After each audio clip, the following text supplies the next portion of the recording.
Bagaimana Gus mencermati kehidupan santri di era milenial? Artinya ketika media-media sosial, teknologi, kemudian ada di kehidupan ini, apakah misalnya santri di Pondok Al-Falah ini kemudian tetap sama seperti dulu atau harus menyesuaikan diri atau berbeda begitu pendekatannya? Seperti apa Gus?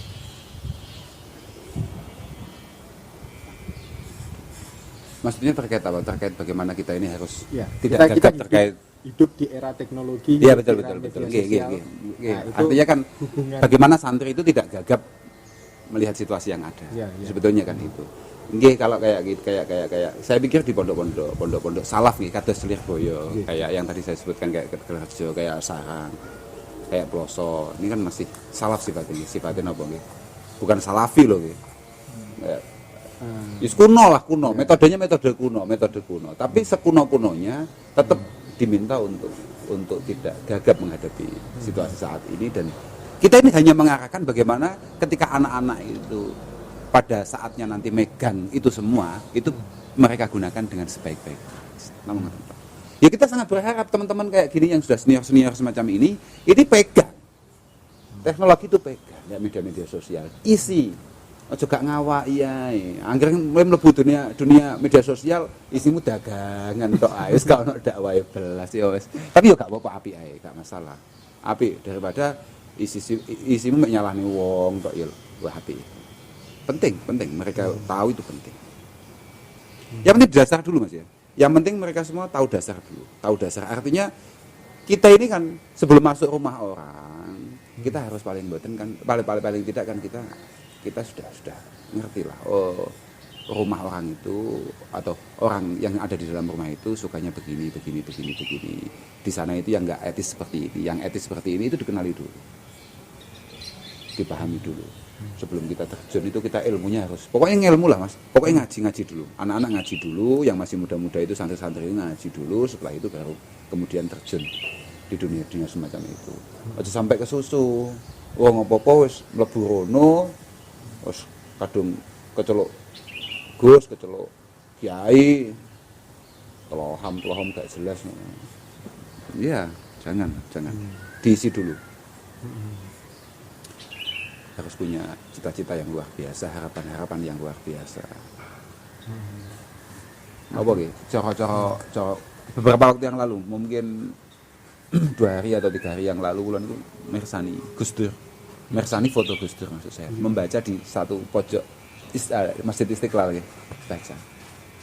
Harusnya kita yang muda ini ada greget, bayang orang secakap beliau, orang sepintar secerdas beliau, dimanapun tempat, di saat apapun masih menyempatkan diri untuk meningkatkan kualitasnya, untuk meningkatkan keilmuannya. Lah kita harus punya semacam itu.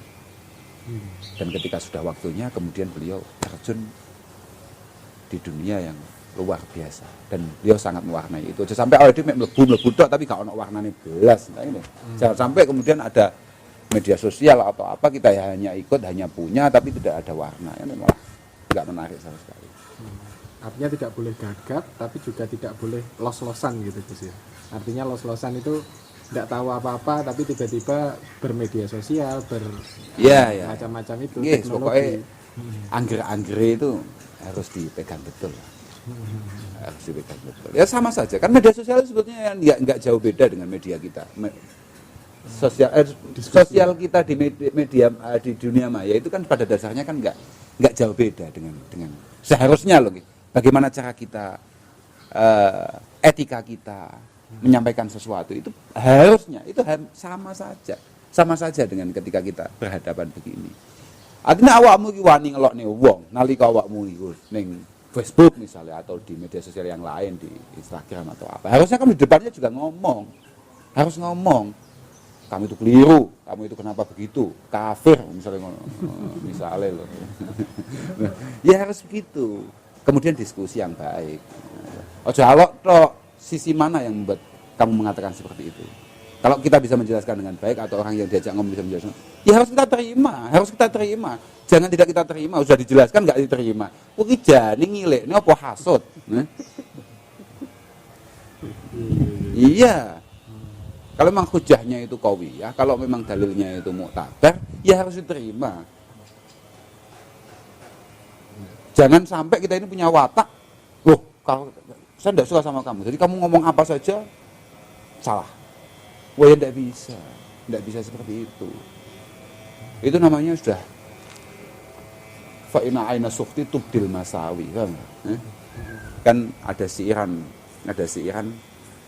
apa ya, wa in nuridu angkuli aibin kalilah, wa in nuridu angkuli aibin kalilah. Kita ini kalau lagi suka, misalnya saya suka dengan jenengan Mas Adi, ini apapun yang jenengan lakukan, misalnya jenengan suka dengan istri jenengan lah, istri sampean mau melakukan apa saja, jenengan kan menerima itu dengan nyaman-nyaman saja, bahkan bahagia. So, modelnya piye lah bentuknya, gampangane. Misalnya jenengan itu demen tenan kambek bojone jenengan, terus lagi cinta-cintanya dengan istri sampean. Bojomu gak ada seminggu atau rong sasi lho. Jenengan gampang gak cinta saja. Tapi kalau jenengan gak suka, fa inna aina sukhti tubdil masawi, ketika jenengan tidak suka, semua hal-hal yang baik itu akan tertutup dari mata kita. Kalau sudah ngomongkan gak suka, istri jenengan melakukan hal sebenar apapun tetap salah di mata panjenengan. Nah itu loh. Nah kalau sudah itu yang keluar ya kita tidak ada adalah. Dan ketika kita tidak punya adalah, kita tidak layak untuk kemudian bersosial media itu tadi. Filternya dari diri kita. Yang penting kita ini punya insaf atau tidak. Kita ini punya sifat adalah atau tidak. Kalau kita sudah tidak mampu melihat kebenaran yang keluar dari orang lain, yang kebetulan orang itu dari awal tidak pernah sama dengan kita, berarti awal itu mulai gak beres. Berarti tujuanmu untuk melakukan sesuatu, tujuanmu untuk mengucapkan sesuatu, itu jelas bukan tujuan yang murni karena Allah Subhanahu wa taala. Iku mesti nafsu, wis mesti kuwi. Pokoke awakmu kok gak seneng ngambek wong terus wong nglakoni barang bener awakmu panggah ketok elek ae. Wis paham. Berarti awakmu wis gak beres utekmu. Jadi yang salah saya. Ya jelas. Wis to, pokoke aslih nafsak yasluh lakan nas. Yang paling penting itu benahi diri kamu dulu baru kemudian kamu akan melihat orang lain semuanya benar. Wis pasti itu. Ojo dibalik. Kamu tampak baiklah di depan saya. Wis tahu, kamu itu salah. Begini yang baik tanpa pernah kita mengaca pada diri kita sendiri. Iya jelas ngejak bunuh diri nih kuwi, Ya lah apiye kowe cetok wong model ngono kuwi disuguhi baikon, Bang. Ini Aedes aegypti. Sangat beracun, paham? Ngejak diinfus kuwi. Positif. Ada Mas. Artinya santri, pelajar di era saat ini memang harus belajar lebih giat, Gus. Artinya sangat penting, Mas. Penting. Dengan kita terus meningkat. Kun mustafidan kulla yaumi ziyadah. Kun mustafidan kulla yaumi ziyadah. Jangan sekali-kali kita ini tidak pernah punya cita-cita, tidak pernah punya harapan untuk meningkatkan kualitas diri kita. Jangan sekali-kali, setiap hari. Wah, sudah sampai kalah mbah Kanjeng Nabi. Mbah Kanjeng Nabi sebagai khairul anam, khairul basyar. Sing Allah Subhanahu wa taala jandahuni dalam sebuah hadis qudsi laula ma khalaqtul aflaq. Kanjeng Nabi ngene. Kullu yaumin la asdadu fihi ilman yuqarribuni ila Allah Subhanahu wa taala fala burika li fi tulu isyamsi dalikal yaum. Setiap hari di mana saya di situ tidak mendapatkan tambahan ilmu, berarti saya tidak mendapatkan berkah atas terbitnya matahari di hari itu. Itu Kanjeng Nabi. Kanjeng Nabi terus meningkatkan kualitasnya. Apa meneh Kanjeng dosa kaya awakmu ngono kuwi, paham kok, Kanjeng dosa apa Kanjeng dosa kuwi? Iya, itu jelas itu. Ya utuh. Jelas. Karena begini, nanti kalau kita ini yang kita pelajari itu terbatas, maka cekak pula lah sikap kita akan orang lain. Kita akan serba mudah menyalahkan karena yang kita baca hanya itu saja. Kita tidak punya wawasan untuk kemudian membenarkan orang lain karena keilmuan kita ya hanya segitu itu gitu. Kenapa para ulama-ulama besar kita tidak pernah menyalahkan orang lain? Ya karena sudah mas. Karena ya, yang beliau baca, yang beliau telaah, yang beliau pelajari sangat luas sekali. Walaupun itu bukan menjadi pilihan hidupnya, walaupun itu bukan menjadi pilihan madhabnya misalnya, Tapi beliau tidak akan pernah menyalahkan karena beliau sudah tahu bahwasanya itu ada madhabnya sendiri, ada manhajnya, ada dalil yang kuat untuk membenarkan itu semua. Dan beliau tahu, tapi itu bukan pilihan saya. Lah kan begitu. Iya, kayak awakmu mlebu warung. Setelah kamu sudah kuliner kemana-mana, katakan kamu ke Kediri misalnya ada nasi goreng, ada pecel, ada kamu sudah pernah ke Kediri kan? Kamu orang Blitar kan? Ada pecel, ada rujak, ada. Kamu sudah nyoba semuanya, sudah kamu pelajari dengan baik. Kamu sudah mantep. Oh, ternyata di Kediri yang paling enak nasi gorengnya misalnya begitu, atau oh yang paling enak pecelnya. Ketika kamu ada orang lain ke sana, kemudian melarisi pecel atau melarisi sego goreng yang kebetulan nggak sama dengan kamu karena kamu sudah tahu, ya itu memang enak, saya pernah ke sana. Gitu. Walaupun kamu memastikan bahwasanya yang paling enak itu sebetulnya sego goreng, tapi nggak apa-apa. Kamu sudah ngerti, itu juga enak gitu loh. Sudah, cuma maksa ae. Uang nggak bodoh, jadi paksa. Oke. Ngono tok. Oke.